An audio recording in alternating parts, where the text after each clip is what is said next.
Unlock your potential with the Graduate Certificate in Arts Entrepreneurship from the Weizenhofer Family College of Fine Arts at the University of Oklahoma. In partnership with the prestigious Price College of Business, this innovative program is expertly designed for the aspiring arts entrepreneur, blending your creative and artistic talents with the business knowledge, skills, and strategies needed to successfully launch and manage arts-related enterprises. Affordable and fast track, you can achieve this transformative education remotely in less than 12 months. To learn more and to apply, visit ou.edu/finearts. As a listener of Conversations on Dance, we know you love the art form. But if you are an audience member, have you ever wondered what it would be like to try a ballet class?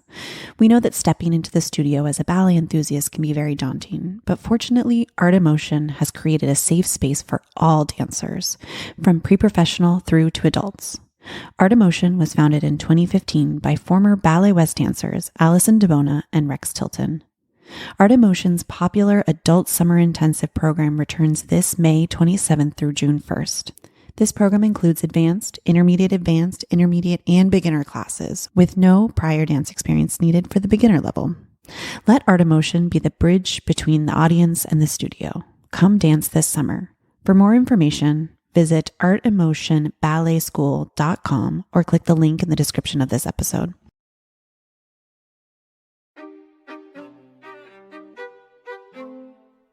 I'm Rebecca King Ferraro. And I'm Michael Sean Breeden, and you're listening to Conversations on Dance.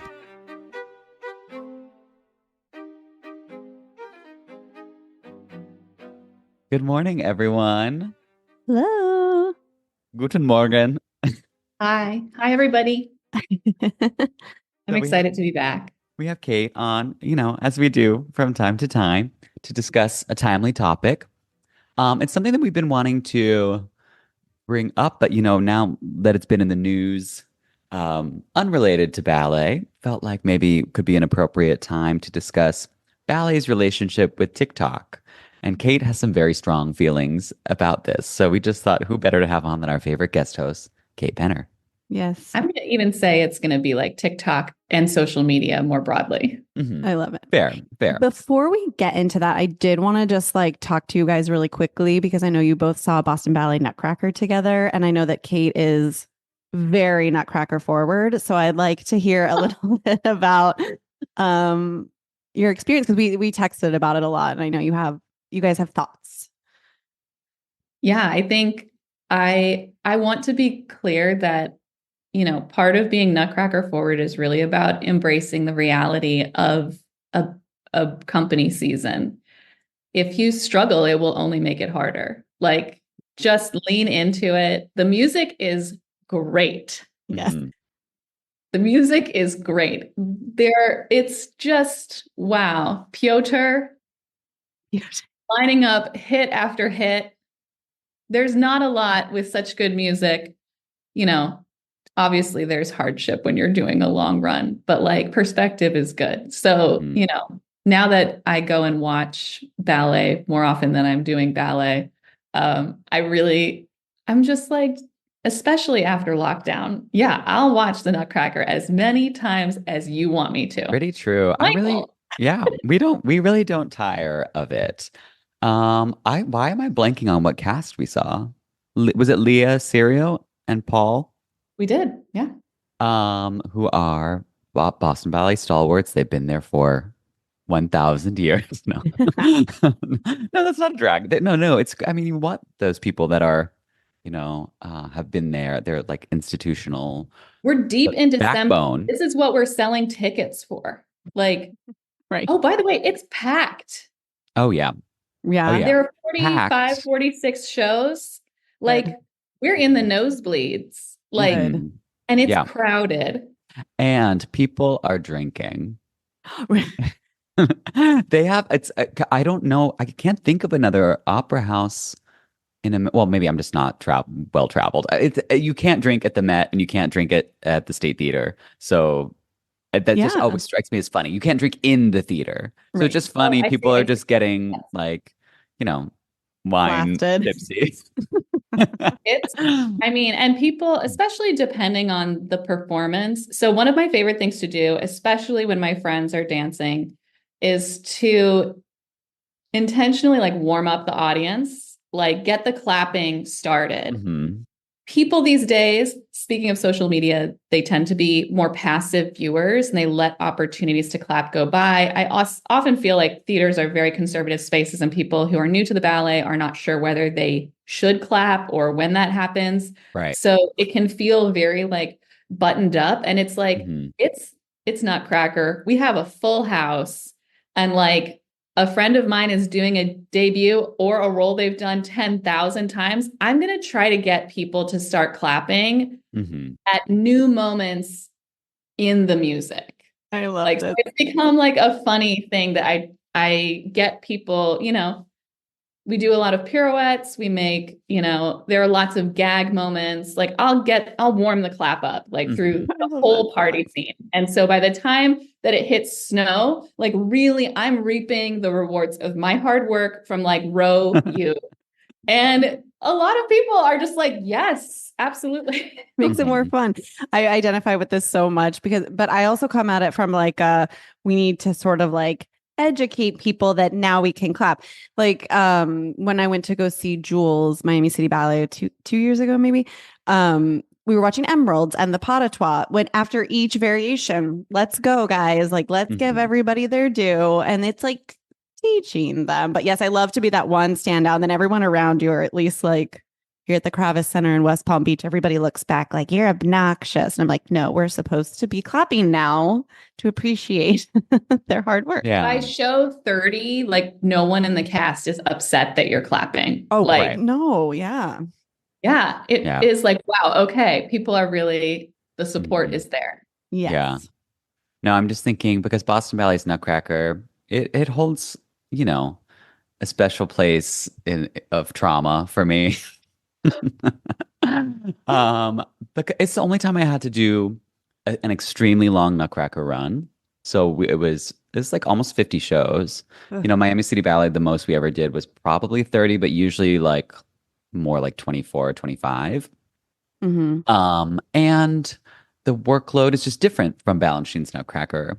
I mean, Balanchine's Nutcracker, I had a trauma too, because Candy Cane, which I love to talk about, how it was my least favorite Where you hit Balanchine yourself in the role. Yeah, shins. yeah, just, lots of miserable screw ups that are very obvious to the audience. The only bad review I ever got was that Michael Breeden flubbed his steps in Candy. It was like a full positive review of Nutcracker. It was someone who didn't know anything about ballet.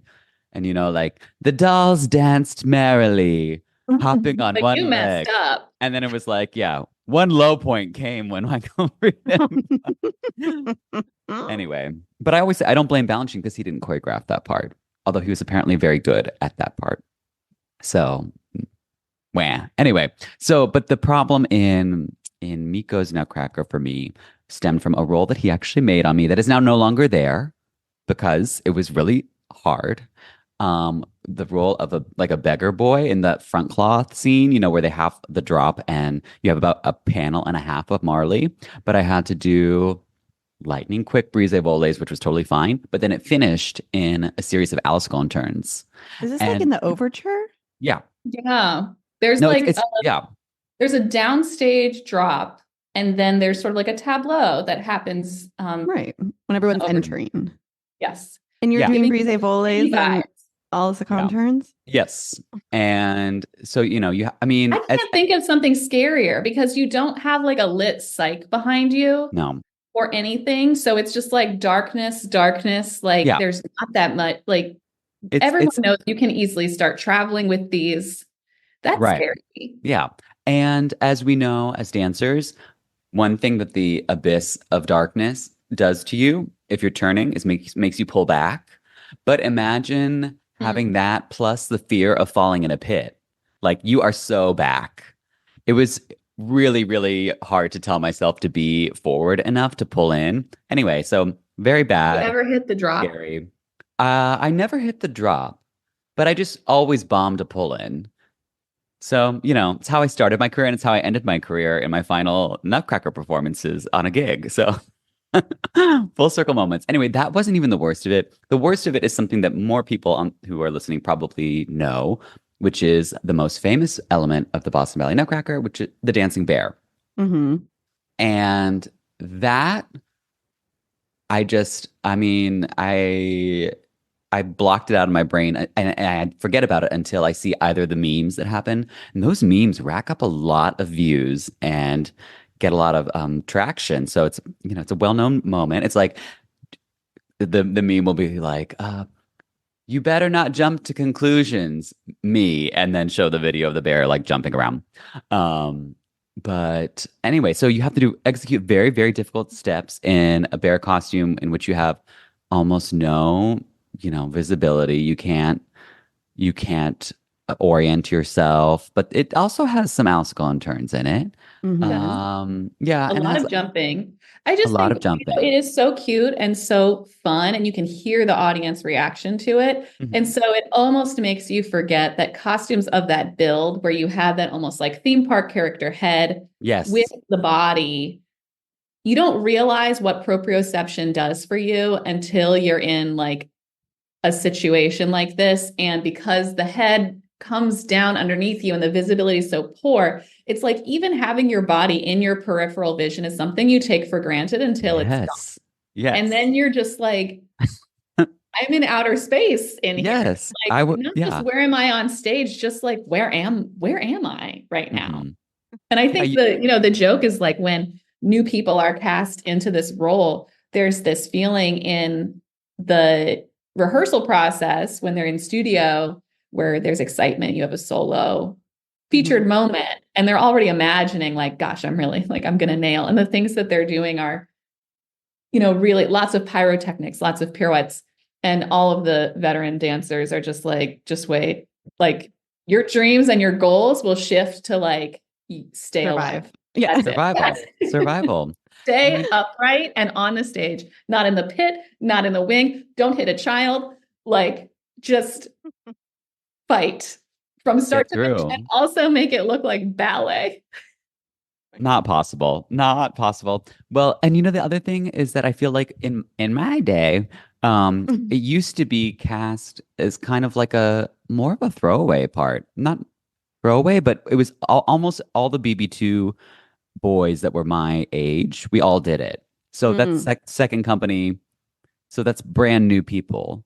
It wasn't thought of as this big moment. I mean, maybe now it's become more of a thing, but I think it was kind of always a very cherished part of the evening for Completely. Boston audiences. But so you would more inexperienced people were put in it. So I think now they've changed that policy. You have very secure people doing it, which I think is for the best. But when I think of that role, because I would always come off and be like, oh my God, that was the worst thing I've ever done. But then you had to stay in the costume and you would come back in the battle scene, like Spooky Ookie, like Bear is now like, I mean, he was always alive. I guess what happened, he just didn't grow. He's just there. Anyway, but I would have to sit in that costume and I would cry in the bear head before I'd have to go back Oh to my the house.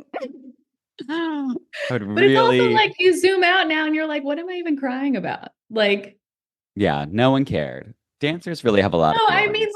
like, it's to me, I look at that and I'm just like, the house like lights up when the bear comes out. There's such response, there's such like opportunity to play with it. And I do also know that the very like type A driven dancer mentality is one where you want it to be whatever your 100% is. And you're suddenly confronted with this situation where like things are very different in a costume like that. And it's a Mhm. solo. And everyone is definitely looking at you. Yeah. Mhm. It's so And it's funny. it's a lot of pressure. It's so funny how these things like truly what's real. Like you're talking about, it used to be like BB2 boys that would do it. Now maybe it's something that is seen as more important. Like I always think about that with our Nutcracker at Miami City Ballet. Like the Mhm. dolls seemed like a big deal to do.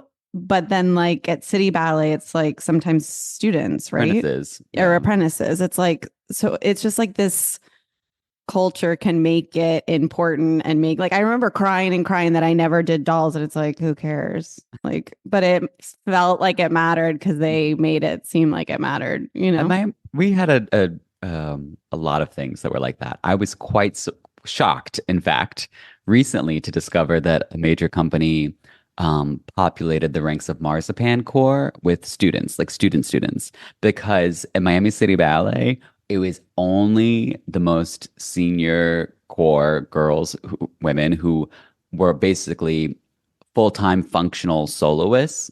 They didn't Mm-hmm. have that rank at that point, but they only did soloist parts. So it was a corps de ballet of soloists making that like part very special. Mm-hmm. And so anytime, Rebecca, you want to speak to this, like if you got to do it, it was a big deal. It was a big deal. And you had to wait for people to retire after decades to get into the first cast of it. Like that's how it was.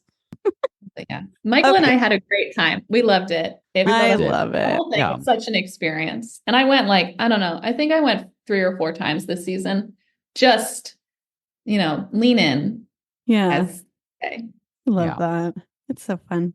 All right. So we can switch now to our topic at hand. We have a group text and a group Instagram feed where we will send things that are happening in the social media ballet sphere, and we kind of discuss amongst ourselves. And so I think what we kind of want to talk about today is like, how is TikTok culture, Reels, this Instagram culture? Obviously it has implications throughout all of society, but specifically ballet. How is it impacting the art form? I have so many. Yeah, where do we start? I was just gonna do like the oh my God, housewives meme. Is it Dorinda? Yeah. Not well, expletive. No. I was jotting down some notes and I was like, it's affecting students, it's affecting schools, it's affecting dancers who are in their professional career, and it's affecting companies in ways that I think are, it's this, we always say it's a double-edged sword where there are like benefits that people are experiencing, but also like clearly downsides to, or maybe like challenges that I don't think people like are fully cognizant of while they're like engaging with the platform. Totally. And one thing that I think maybe we can start here is talking about like how we will see a dancer post them dancing, and then we will see other dancers maybe like emulating that. Like it's kind of like impacting, because I think we had a conversation, Michael, recently with someone that made me think of this, that was saying how they would go to the library and watch old videos. So many dancers do that, of course, but like that was really the only way that we used to be able to kind of like be influenced, or the other dancers around you. But now it's like this, one culture where we can all be influenced by the dancers around us. And then so if someone's making specific choices, that goes out into the world and then can be emulated by other dancers and students. Yeah, and I think what's especially difficult is back in the day when we accessed performance footage, you also were watching the whole performance. You were watching like 15 minutes, right? 30 minutes of what someone has to offer. And now both the algorithm and the platform are encouraging people to kind of like cream skim specific steps that they do, specific parts of specific pieces. And I think it gives people this really exaggerated and inaccurate view of like how someone else dances, and then influences their own emphasis in their own dancing in a weird way to not be able to see that whole picture. Totally True. Yeah. I mean, just like one example, since we were talking about Nutcracker, I can think of where I feel like there is a discernibly like a large difference between how people used to dance it and are dancing it now is Balanchine's Dewdrop. And I feel like it's like people, because there are a lot of companies that do Balanchine's Nutcracker, and they all post these little clips of people. And it's like I don't even know how to explain it. It's just people all trying to outbalance one another. And I feel like it's for the gram, it's for TikTok. It's so we can get that moment of like, work, she didn't come off point. She didn't even do the pas de chat after the arabesque because she nailed that arabesque. And Kate, you have I like the way you explain this, because you talk about, of course, there are certain dancers that, let's take Tyler Peck, who's exquisitely musical, very technically accomplished, and can often hit those moments. Can you talk a little bit in depth about the difference between what Tyler Peck is doing and what people who are just trying to make the TikTok moment happen are doing? Yeah. Yeah. I think I feel really fortunate to have been able to like watch Tyler in her rehearsal process and in her coaching process a lot, because her process in the early stages is experimental. She's listening to the music. She's thinking about what are the steps and what do I want to do? What's my choice about executing this step in a certain way, and how long can I hold it? And I think when people are looking at the performance footage at the end, they're misunderstanding it because it looks fresh and it looks exciting. And I think that they think that that's like spontaneous. Like she just happened to do that then. And that is, from my vantage point, what I've witnessed, absolutely not the case. Like she is working out the kinks of what this looks like. How much can we push without, destroying the integrity or the intention of the steps in the rehearsal process that most people do not get to see, and how long she's holding the balance there, and how quick the next pas de bourrée is. Like all those things are happening with every single run through. She's thinking about that. She's listening to the music on her own. Like there's this process. And by the time she's walking out on stage, she knows how many pirouettes she wants to do. She knows the fouette combination that she'll do in Tchaikovsky pas de deux. She knows like how long she will hold that arabesque for, because it's in service of the music. And then when you see someone who misunderstands that process and thinks that that's spontaneous, you can see them going out there and kind of balance hunting. And also, if they do hit a balance, they don't have a game plan for what to do after. And it comes across as very like unintentional or without intention, lacking intention. It looks like what we should be doing, in the rehearsal studio, where we've lost the integrity of what's the step and what do we want to emphasize. And it does feel like what you'd see sometimes on Instagram in a rehearsal studio. But I think there's that missing step of like, what do I want to present on the stage as my final product with my sign off on it? Because that's what I'm doing when I'm out there. Like the whole process is many experimental trials of settling on what you want to do and then trying to develop that consistency and then going out there. And like, yes, there is an element of like, wouldn't it be nice if something special happened? But it's not like, I don't know where that could happen or I'm hunting for it everywhere. There are sometimes too many question marks in how people are executing this. And I want to see more of their own decision-making and their own process and the result of their own process, like in the choices that they're making on stage. Right. And I think one of the things that's so exciting when we're talking about Tyler is that, well, let's say she holds a balance, like you're saying, and she's also such a technician that she will know, like, this is a moment I can hold it.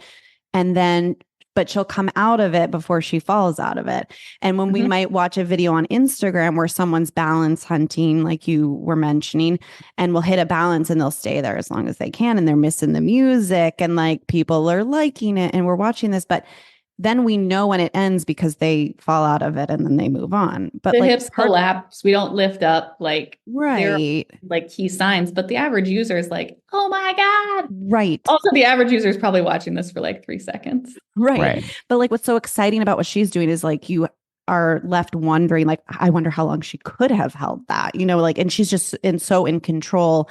So I think I personally don't like that. And I know we all agree on this Zoom call that like you can't miss the music. You've got to still do the choreography, even if you hit a beautiful balance. Like you don't want to take away the integrity of the steps. I just think people need to like find what they want to do, right? Find what they want to do and practice that, and then really make that decision around like consistency and rehearsal before you go on stage. Like what feels like what I can execute right now? Because this is not figure skating, right? This isn't like, here's your long program, will you win the Olympic medal? Where there's some, I don't know, like credit given to someone who, this is tough because we always tell each other like, go for broke, but it's a certain kind of like going for broke, right? Like there's still intention, there's still choice, there's still like responsibility in understanding that fundamentally you are trying to present something to the audience that you've worked on and that you've prepared and that you can deliver. Mm-hmm. Right. You know, and it's okay if it doesn't look just like someone else's dancing. Right. Figure out what yours looks like. And it's okay to be inspired, but there's like this line where it's like, find the choice that you want to make. Find what feels good for you. Find what doesn't remove 3 steps, you know? I'm thinking as like a sort of offshoot of this conversation, you just made me think about other spontaneous dancers. Like the first 2 that come to mind for me are Alexandra Antonelli, who I saw dance a million times in her early career. And then, of course, Gelsey, who we didn't see, but we have seen many videos of. So those are 2 of the most spontaneous people that come to mind. And they are 2 of the most deliberate, calculated people that I've ever seen, witnessed, or read accounts of. So it is actually quite opposite. I mean, it is hard to find that balance. How can one be so calculated but also create an air of spontaneity? But it's, true spontaneity is not to be confused with, a lack of care or intention. And I also think it's like the inability to capture video for a long time was kind of a blessing. Like right now, if you really want to go down a rabbit hole and watch something like 300 times, you can absolutely do that. Whereas like in the past, you would watch it and maybe it was like a tape or a DVD, and like you couldn't just like take it with you and then like watch it again and watch it again and watch it again. And so all the foundation, like all the building blocks are set for people to really try to be doing facsimiles of other people's dancing, as opposed to, oh, I only went to that live performance. Like, I know I'm never going to see it again, but I kind of remember like this moment and I kind of remember this moment. And then your memory kind of like degrades, but that's what inspiration is. Inspiration is not like going down the rabbit hole and watching that video 500 times and being like, this is exactly what I'm going to do. And I think that sort of like to be a dancer is often a very exacting process. Like to build the technique is exacting. And so it's very easy to like suddenly take that exacting quality and just turn it in another direction and be like, look at the shoes that person is wearing. I want those shoes. Or look at how they're doing this. I want to do this. And look at how they're doing. And it just is like, it takes you out of yourself. Yes, totally. Would be hard to find yourself as a dancer. And what works, like how you were saying, what's good on your body. What do you hear in the music? So these are all the impact that social media has on dancers. But what about other components of our industry? How do you think audiences are impacted by social media, or particularly TikTok? What do you think that artistic staff is thinking about when they are interacting with these mediums? What do you think, Kate? I think the other parts of our industry, so I'll start with artistic staff.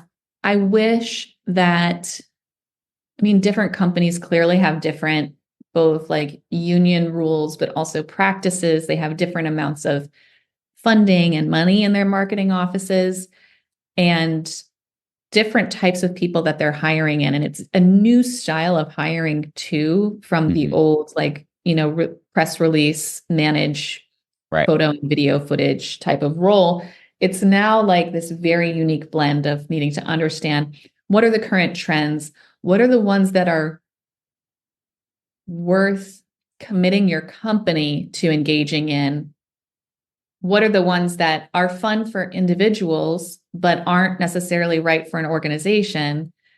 And it's I think every single social media office, myself included, like you're going to make some mistakes, but you're always trying to balance these things. And I'm not sure that like there are some offices where I think they're pretty short staffed. They're really just trying to get bang for their buck. And so they're just like hopping on like a lot of trends without thinking like, what do we want to put forward? What do we want to say about our dancers?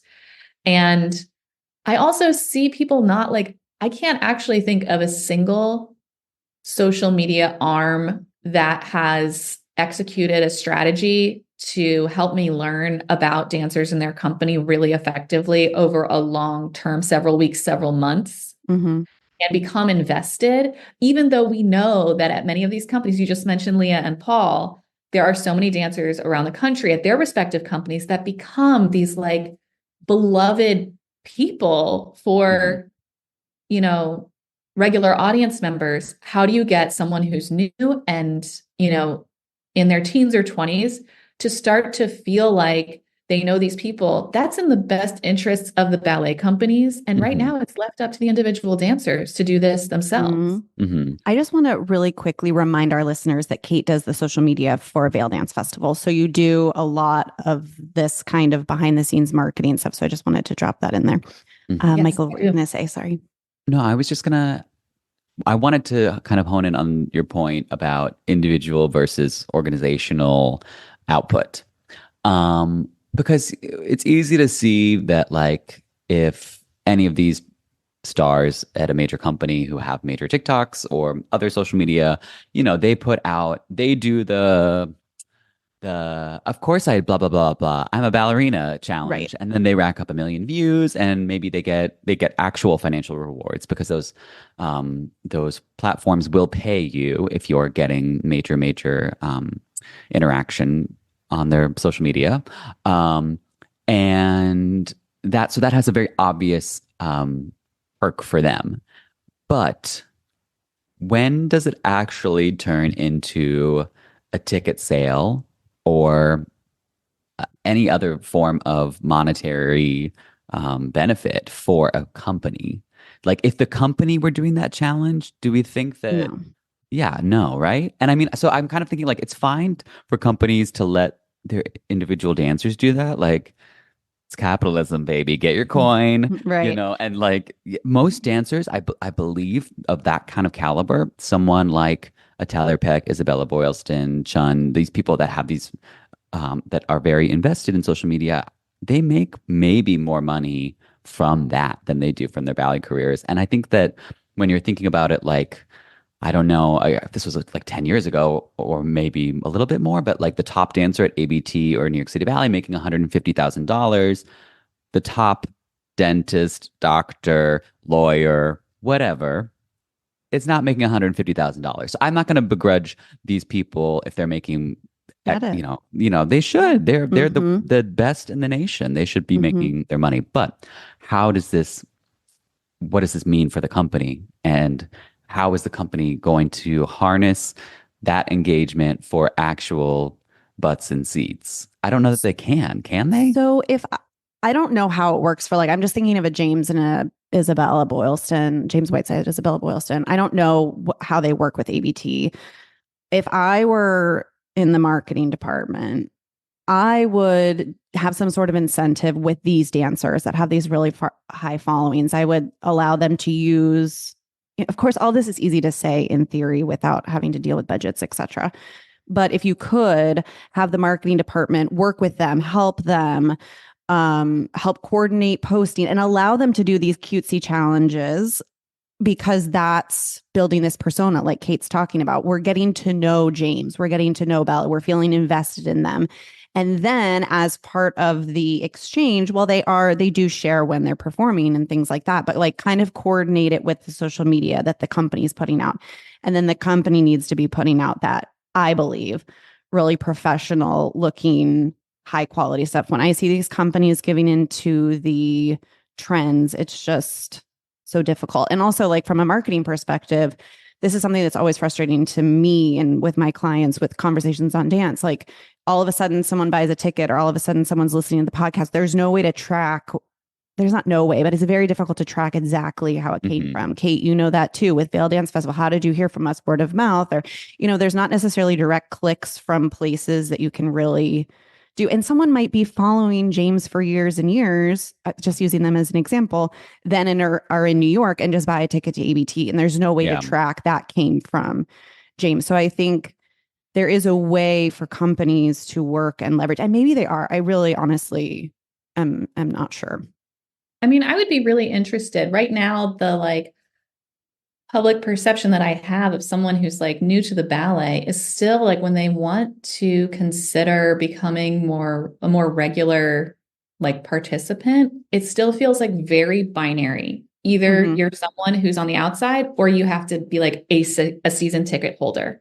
Right. And that feels like this enormous commitment. And it feels really reasonable for people to feel hesitation about that commitment, that transition. Mhm. Mhm. And so it's just like, what are some of the things that people enjoy? They want to get to know them. I mean, yes, there are gala events, but can we have things that are like lower key, that are free or Totally. low cost Mhm. for more Mhm. people to come to? A Q&A that's on a Saturday or a Sunday where you're getting people who are not season ticket. It feels like there's all this access given to the people who are already inside, and then it's not used as much to bring people in. Mhm. And to your point about the sort of aesthetic on social media, it just becomes really difficult because I think it's easy to land in this either or. It's like either we're doing the trendy TikTok, whatever the meme is of the day, or it feels like very public access, like someone like sitting there and being like clearly uncomfortable giving an interview in front of the camera and talking about this is someone who fundamentally communicates about how they feel with dance and movement. Mhm. And Mhm. you're having them sit in front of the camera and like say something about, you know, a role they're rehearsing or something like that. And it feels stilted and it's a very Right. traditional format, very traditional style. I think we've just got to find more ground in between these two modes, Mhm. because I know the Mhm. companies often feel uncomfortable with the trends, which I get. I Totally. think sometimes there are some companies that do need to loosen their handle on things. And then there are other companies where I'm like, we need to like reconsider what message you're trying to send and like Mhm. what goals you're trying to achieve by posting these things. And it does feel very, there will be occasional ticket sale pushes and things like that, but it just feels very like Mhm. all over the place, kind of disorganized. The messaging is really Mhm. mixed. Right. New York City Ballet, I mean, they don't engage, they don't have a TikTok. They don't, I mean, the dancers, of course, they do engage in that way. But New York City Ballet, I think they've done a really good job with this art series that they do, like the art installation that happens every year, Mhm. because there is at least once a season, so like fall, winter, spring, they have this art installation night where I think all the tickets are like $30, but it sells out. And I mean, the amount of young people I see at this thing is crazy. And then It's the other wonderful. day, before I came on this, whirlwind repetitor vacation I'm on, one of the last nights I was in New York, I was at a dinner in Williamsburg. We were seated next to some hipsters that were probably in their late 20s, early 30s. And one of them was just like, guys, I went to the New York City Ballet last night and I'm gonna keep going. I think you guys should all come with me. And Yes. I think it's like it's actually, you think it's gonna be stuffy and weird, or like inaccessible, but it's actually wonderful. And there were so many young people and it felt very hip. And like all the friends were like, oh yeah, I mean that's well, if you like it, like I would definitely try. And she's like, yeah, and you can get 30 under 30 tickets. And like she was really selling it to the rest of them, but had no prior engagement with the ballet. I almost like got up out of my off the table and was like, yeah, guys, go. It was really Yeah, it would have cute. been hard not to like start chatting with them. That's so great. See, making it accessible is really feels very key. I wonder too when we're talking about, I wanted to actually go, Michael, what you said about what do we think artistic staff coordinating with this and the way that they're taking it in. Because I think too, like Michael, when you're a repetitor, when you're going somewhere, it's just for ease of everything that you check out social media to see Oh, who that's people are, true. right? Yeah. I And mean, that would be, yeah, I would lump sorry, that in sorry, go with ahead. artistic staff. No, no, no. Go ahead. No, I was just gonna say, but I do really try to not to use it as a way of just learning people's faces and things. I'm not trying to pick up Cast or anything. Yeah, of course. what they're doing because He does all but that his is a casting danger. on Instagram. Everyone should mess. Post only your best things. No, I mean I'm actually because I was gonna start studying for Dutch National like soon because I mean that's a cast of in the in a single cast of Fairy's Kiss, it's 36 dancers. So That's a lot of if they people. double cast that, that's 72 people I have to know. Wait, who was that repetitor? Michael at Miami City Ballet. We could not believe this. She came in, watched class. Was this Carmen? Was it for Amanda? Carmen? She came in, watched class. She had a program with our headshots, and our headshots at that time made us all look alien. Like we didn't look like ourselves, and our hair is down. It's like totally different. And then the very first rehearsal, she stands up and she's like, I'm going to go through everyone's names. She looks and points at everyone. Do you remember that? And says everyone's name. And she knew it. And we were all just like, I think she messed up one person I out did of that. like 40. What? I'd be afraid she knew my social You've done security that? number. I've done it because of that moment, because of that. I think it's like, Wow. you're, I could never. you want to establish immediate trust. And Mhm. I thought it was just a super effective way to do that. It was like, oh, she's invested in me. She's not Right. just here to like, throw out a ballet or yell at you and like use you as just like, a paintbrush to get this Right. thing going. Like she's going to engage with you. So I will that never forget it. I was sometimes. so Yeah. impressed. Oh, I love that you do that, Mikey. Wow. Yeah. I would be impressed as a And I think- dancer. in Nashville, I did that the first Yeah. day. I love Yeah. it. That's so Yeah. good. But anyways, what do we think artistic staff is, if it's influencing them at all? I mean, it definitely is, right? There are certainly situations where, dancers talk to us all the time about being asked when they're being considered for a gig that's quite lucrative, like what their following is.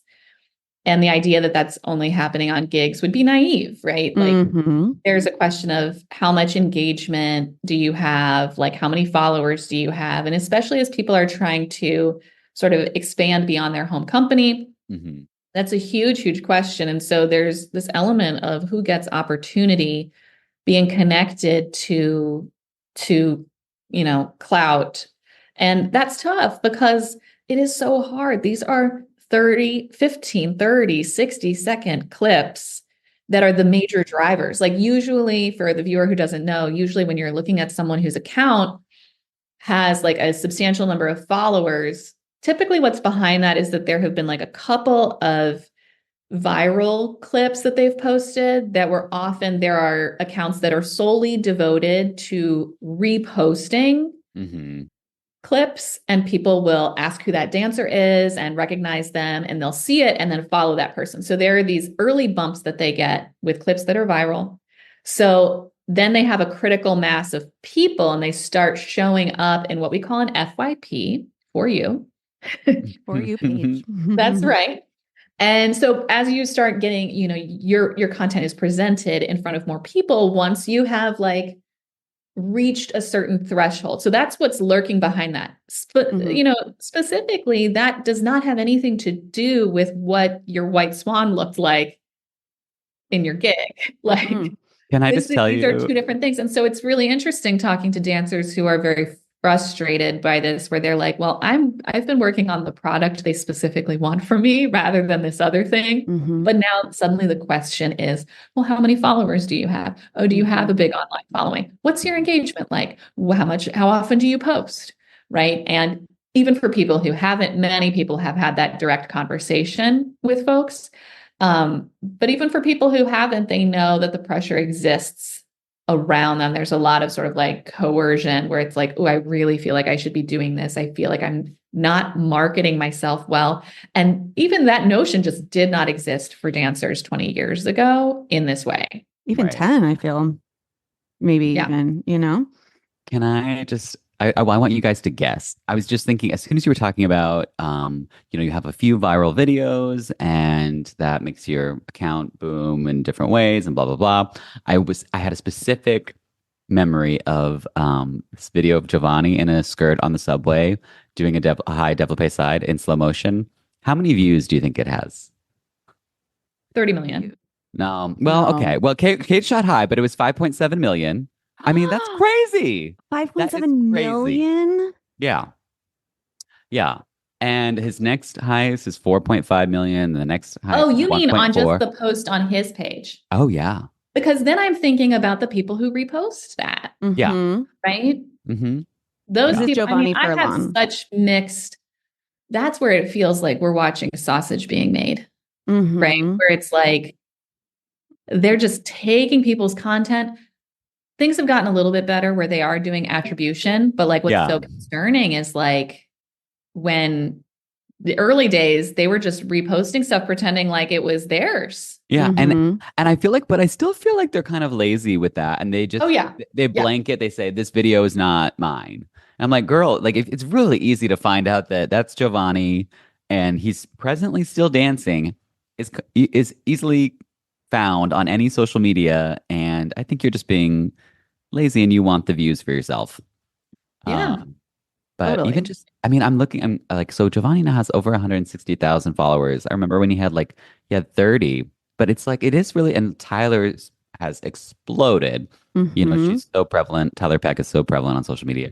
But I mean, I guess I'm thinking, the more I'm thinking about this, I do think it's a net, like I said, I'm happy for these people because they're getting their coin. Like, you know, get your money.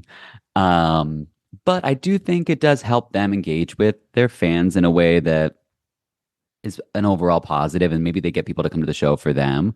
But so I feel like I have some positive feelings towards social media when we're talking about, I guess, the top 1%, the people that are principal dancers that are getting a lot of engagement.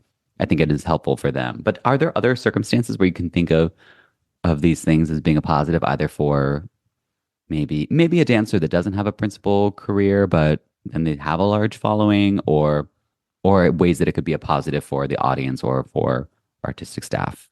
I mean, I think, positive for the audience and positive for the artistic staff. I think it definitely allows people who don't get current opportunity in casting to demonstrate their own capacity. Because I think so many people kind of like start getting cast in a particular way. This tends to feel very out of your control. And then you find yourself sort of ending up doing the same things again and again, even though you really feel like, you know, I could do a really great job at X part or this variation. And I wish I saw more people kind of, you know, hanging back in the studio and experimenting with rep that their company's doing. I'm sure that would be taken as like a particular kind of message, but like, aren't we supposed to be trying? I mean, I kind of love this, Kate. I mean, well, because we all kind of did that, right? Like if you know, you'd see something, not necessarily even in a like a discontented way, like, oh, I should have been cast in that, but in a sort of like, well, I want to try that, but no, you know, wait, may as well put it out there. We it's were kind of talking giving about this the other day, Michael, doing dewdrop. Like people would practice dewdrop turns all the time, just like for fun, you know? Yeah. It's kind of giving steps. RuPaul's Drag Race when the girls get axed early on and then they show what they would have done, you know? You didn't cast me in Dewdrop this season, but this is what you would have got. I also want to talk about how much time this takes. Ooh, it's rough. It's brutal. Insane. And like people behind the scenes, I think like these people that have the really high followings that are pushing out a lot of content, they have people helping them. Not I think I know, they have people. It takes a lot of time. And so then I wonder also if you don't have the ability to have someone help you and pay them, that kind of like, and you're busy dancing, you're in the court of ballet, you're busy, like you just don't have the time and the bandwidth to do it. So then I think about, because I think about like, we're talking about people in like companies that pay well and have benefits. I would say the actual average dancer in this country does not have health insurance through their company. They are not contracted full-time throughout the year. They're probably moving from partial contract to partial contract and maybe teaching at the same time. Totally. And then to also expect that you're going to learn all these new skills, you're going to become a video editor, you're going to also have like the physical energy and, you know, PT and physio and like keep yourself, your instrument functional. It's just, it's really hard. It's really, really hard. It must. So there's this element of it that's like, like a democratization, but it's still something that only a few people can really access without it feeling overwhelming. And like another job. And that's the thing too. I believe also, maybe this is presumptuous, but I would think that like principals at ABT, for example, have a little more time when they're not like the core is performing every night, let's say, as in a Swan Lake run, for example. They're just not going to have as much time or moments in the studio where they're by themselves to film something, Right. That whole Met season, Nutcracker season, it's so hard on people who are in every single show. Right. Yeah. You're just really, it's very, very exhausting. And then to like try to not present the exhaustion too, like, because Instagram is very much like, I mean, all of social media is like very much about appearances. Mm-hmm. So it's tough. I just Not to let's go ahead, Maggie. Not to mention, have you ever, I mean, you guys, you've both made TikToks or no? Have you ever made a TikTok? Yeah. But watching someone make a TikTok as someone who briefly dated someone who had a large following, and it is the most mind-numbing thing because the app just keeps playing. If you put music or any audio over it, it keeps playing it over and over and over and over, and as you're editing it. I mute So you it. just I'm like, I can't. It's Oh so my painful. God, it's insane. I was gonna throw this person's phone out the window. Totally. I left it in the drafts folder. Yeah. It never made it. You made one, but you didn't publish it? Yeah. I did not. No. I don't do them for myself. I only do them for clients. And it's a new thing that I'm doing. I told you, Michael, that I had a call the other day with a gal who was giving me tips on TikTok that was like through one of my clients' connections. And I was like, oh, I don't know. It's like, I'm probably too old for this. And she's like, well, I'm 24 if that helps give you context. And I was like, it certainly does. She was very helpful and wonderful. So no problem with her. I mean, she's been great. It just like really made me laugh that I was just like, that does put it in perspective because I'm not. I just want to bring up one last thing. I only have a few more minutes. I got to go get Ben. But what do we think? Do we think that this is having an effect on programming that companies are putting out? Oof. Because I've been thinking about this recently. I've been seeing some of the things that companies are putting out. They're putting out, a lot of new works, which is good. We want to see that. But it feels like, I don't know, maybe I'm just... This just the certain companies I'm looking at. I feel like there's so many new works and there's not as much of like the old standbys mixed in some ways that I'm wondering, like, is that part of this culture too, where we have new, fresh, and not that new and fresh is bad. I don't know. Just thought I'd throw that out there for us to contemplate. I don't know. Like, I think one of the challenges is that seasons tend to be so short these days. And the old standbys are expensive.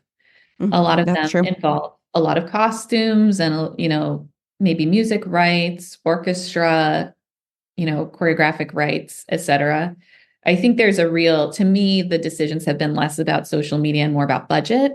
That's probably true. But then when it comes to budget, it's like people are so unforgiving. Like, it's such a pleasure to just sit and see new art. It's experience. Like, you don't know if it's going to be good. And I talked to Heather Watts a lot about this, and there are so many Balanchine ballets that just didn't get done again. He was just extremely prolific. The ones that we have today are the ones that he was like, yes, I like this, and had the audience response. But like, there's so much more happening, and it feels like there's way less forgiveness these days for like, that's true, something to not really like ignite. And so I always feel like so worried that, we have a lot of newness, but there's all this pressure on newness to like become a classic. I don't know. We're like expecting to have this emotional experience in the seat that's like, wow, this is perfect. No notes. I don't know if this is social media's impact on marketing or whatnot. It's easier.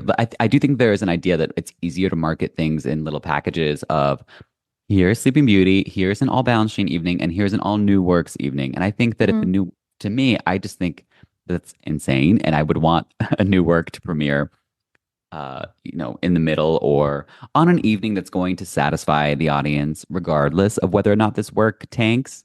Let's be honest. You could probably shove a new work into the wedding of Sleeping Beauty and we would not notice. There are so many fairy tale characters in there. It's just like, okay.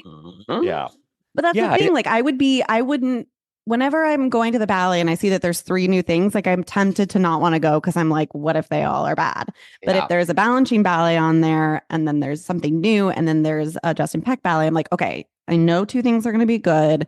Let's see what this middle one is. And even if it's bad, I'm like, I don't care. Like, it was interesting to see something new. Yeah. I mean, I remember the night Everywhere We Go premiered, which it was an immediate big hit for Justin. There were two ballets that preceded it. One was I can't remember what the first one was, Balanchine, but it was something like very accessible Balanchine. Maybe like a ballo or something where it's like, oh, wow, they did a lot of hard stuff and wow, that was crazy. And then the middle was Four T's.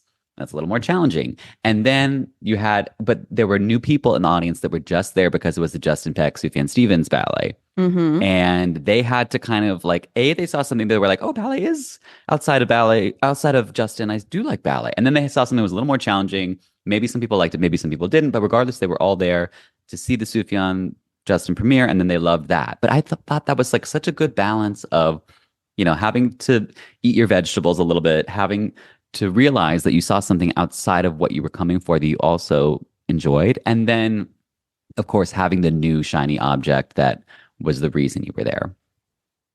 Right. So more of that. More of that. More of that. And that's what I want to also see on social media. Like a little bit of the old, a little bit of the contemporary, a little bit of the brand new, but like more mix, not just pirouettes. Right. Yes. Thank you. Down with pirouettes.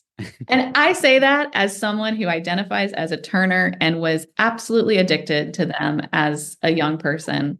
I still enjoy doing it, but like we don't the world doesn't need more pirouette videos. No. I think that's the perfect note to end on. The world does not need more pirouette videos. Well, this is great, guys. Thank you so much. Thank you, Kate, as always. We know you'll be back on. We love having you. Thank you. I'm excited to see you guys this summer. Maybe next time you're back on, we'll be covering the ban of TikTok. Who knows? Who knows? All right. Thanks for having me. Thanks, guys. Conversations on Dance is part of the ACAST Creator Network. For more information, visit conversationsondancepod.com.